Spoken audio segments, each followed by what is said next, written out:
Ihuriro AFC M23 rimaze kuba rishinja cyangwa se ritangaza ko ingabo za leta zagabye bitero mu basivile mu duce twa Mpati, Nyange ndetse na Bibwe.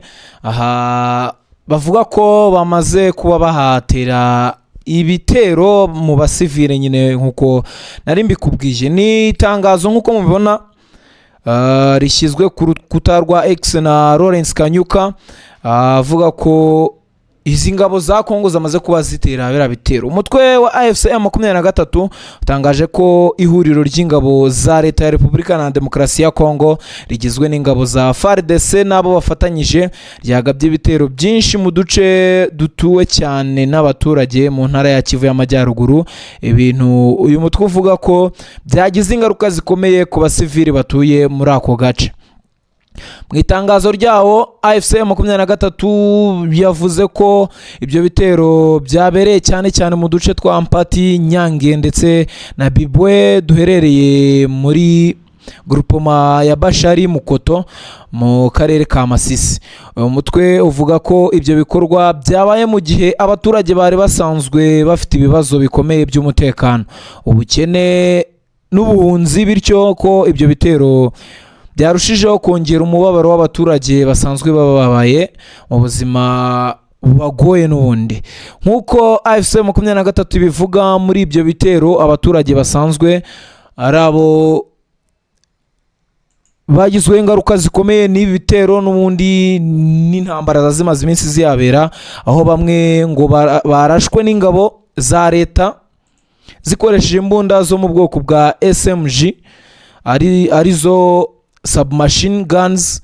Uyu mutwe uvuga ko ibyo byateje urupfu rw'umuturage umwe mu gihe abandi barindwi bakomerekeye muri iyo mirwano. AFC M23 ivuga ko kandi abakomeretse bahise bajyanwa ku kigo nderabuzima cya Mpati aho bari guhabwa ubuvuzi. Uyu mutwe uvuga ko nubwo icyo kigo cyagerageje kwakira abakomeretse, ubushobozi bwacyo bushobora kuba budahagije mu gihe imirwano ikomeje kwiyongera kandi abaturage bo bakomeje guhungira mu bindi bice. Uretse ibyo, AFC M23 yongeyeho ko hari ibikorwa byo gusahura byakorewe abaturage. Uyu mutwe uvuga ko ihuriro ry'ingabo za leta ryajyanye ihene zigera kuri 85 z'abaturage, ibintu uvuga ko byarushijeho gukomeza ubukene n'ibibazo byugarije abaturage bo muri ako gace. Mu bice byinshi byo muri Kivu y'Amajyaruguru, amatungo mato nk'ihene, intama ni kimwe mu by'ingenzi abaturage bashingiraho mu mibereho yabo ya buri munsi, haba mu kubona amafaranga, mu kurya cyangwa mu kwishyura ibindi bikenerwa by'ibanze. AFC M23 ivuga ko ibyo bikorwa bidakwiye gukorerwa abasivili cyane cyane mu gihe abaturage bo muri Kivu y'Amajyaruguru bamaze imyaka myinshi bahanganye n'intambara, ubuhunzi n'ibibazo by'ubukungu bigiye bitandukanye. Uyu mutwe uvuga ko abaturage bamaze igihe kirekire babayeho mu bwoba ndetse no mu kwimurwa n'imirwano iri muri kariya gace n'ubundi idahwema kuba ibataka buri munsi cyangwa buri gihe. Biragoye ko wabona icyumweru gishize hariya nta mirwano yabereye cyangwa se nta bitero bigiye bitandukanye bihabereye, ndetse bakomeza no kuvuga ko babura ibiribwa no kubura serivisi z'ibanze, bityo ko ibikorwa nk'ibi byongera kubashyira mu kaga gakomeye. Mu itangazo rya AFC M23 yamaganye yivuye inyuma ibyo yise ibikorwa bishya by'ihohoterwa rikorerwa abasivile, ivuga ko ari ikimenyetso cya politiki y'iterabwoba ikorwa n'ingabo zifatanyije na leta ya Kinshasa. Uyu mutwe uvuga ko ibikorwa nk'ibi bidashobora gufatwa nk'ibisanzwe mu gihe abaturage ari bo bakomeje kwishyura ikiguzi cy'intambara itarangiye.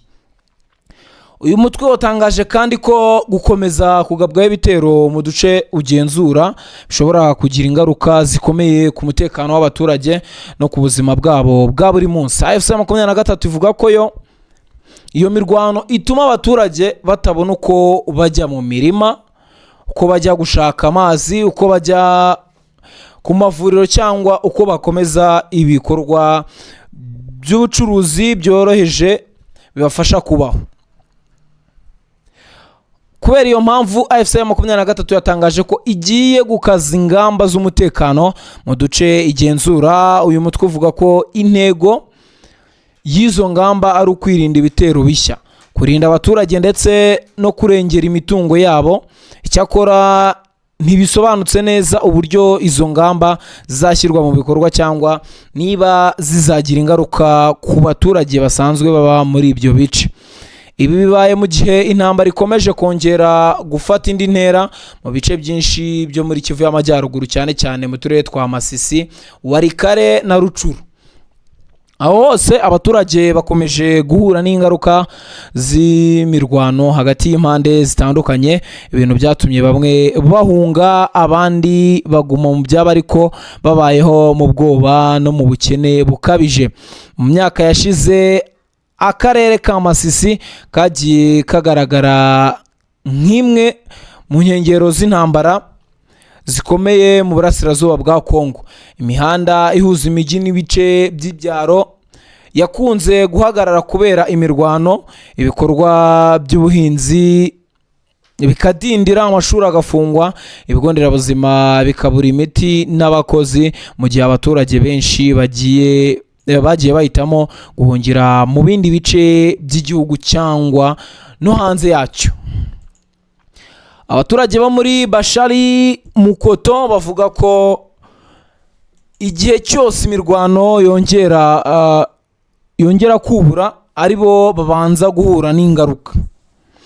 Iyo amasasu atangiye kumvikana, imiryango iratatana, abana bagahagarika ishuri, ababyeyi bagahagarika ibikorwa byabo by'ubuhinzi cyangwa ubucuruzi, naho abasaza n'abakecuru bagasigara mu bibazo bikomeye byo kubona ibiribwa n'ubuvuzi.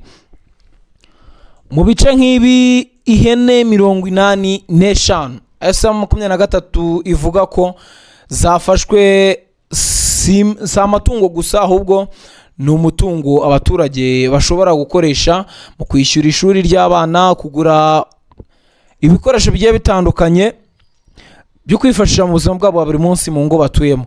Iyo umutungo nk'uwo utakaye, ingaruka zawo ziba ndende kurusha uko abantu babitekereza, kuko usubiza inyuma ubuzima bw'umuryango wose. Imiryango iharanira uburenganzira bwa muntu ikomeje kugaragaza impungenge ku ngaruka z'iyi mirwano ku basivile, cyane cyane ku bana, abagore n'abasaza. Iyo miryango ivuga ko mu gihe imirwano ikomeje, hakwiye kubaho ingamba zihamye zo kurinda abaturage, kubarinda gusahurwa no kubarinda kwicwa cyangwa gukomereka. Abasesenguzi bavuga ko ikibazo cy'umutekano mu burasirazuba bwa Kongo cyamaze gufata isura irenze iya gisirikare gusa. Bavuga ko gifite n'ibindi byiciro birimo ibibazo bya politiki, ubukungu, imiyoborere, ubutaka, ubwoko ndetse n'ubucuruzi bw'amabuye y'agaciro. Ibi byose bituma intambara igorana kuyisobanura no kuyishakira umuti urambye. Mu gihe AFC 23 ishinja ingabo za leta kugaba ibitero ku basivile, uruhande rwa leta narwo rusanzwe rushinja uyu mutwe n'abawufasha guhungabanya umutekano, kwigarurira ibice by'igihugu no gushyira abaturage mu kaga.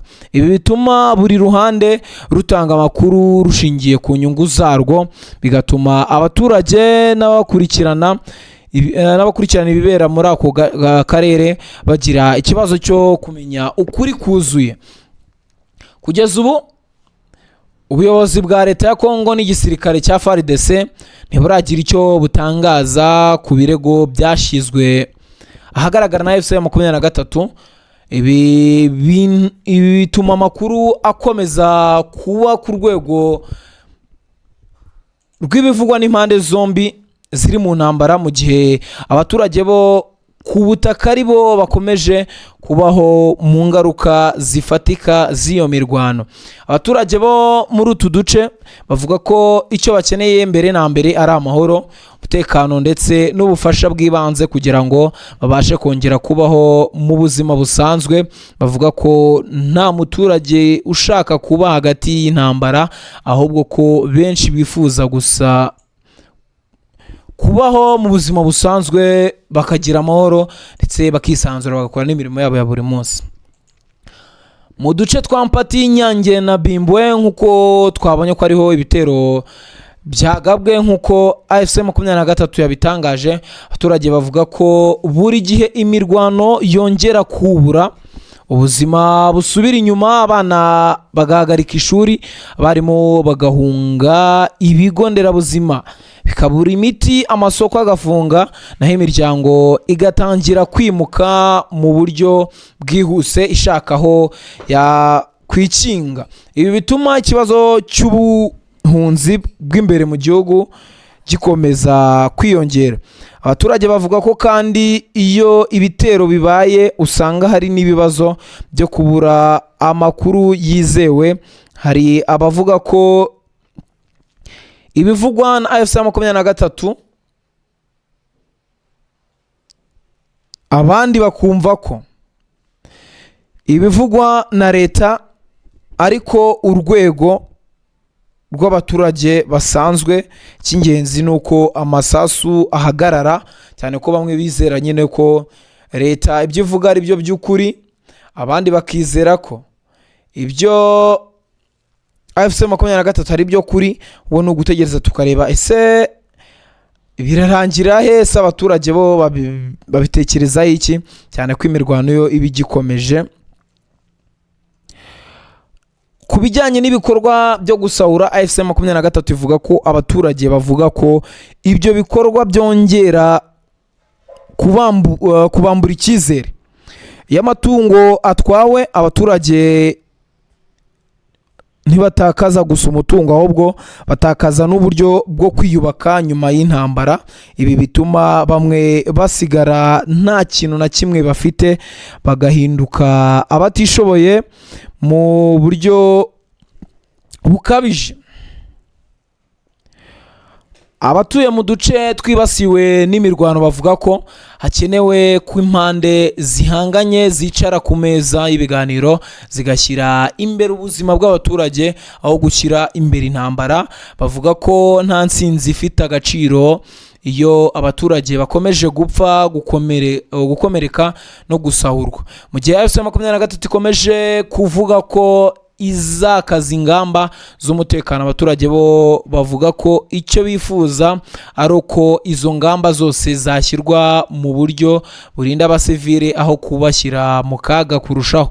Bavuga ko umutekano nyawo utava mu kongera intwaro gusa, ahubwo uva mu kurinda abaturage no kubaha amahirwe yo kubaho mu mahoro.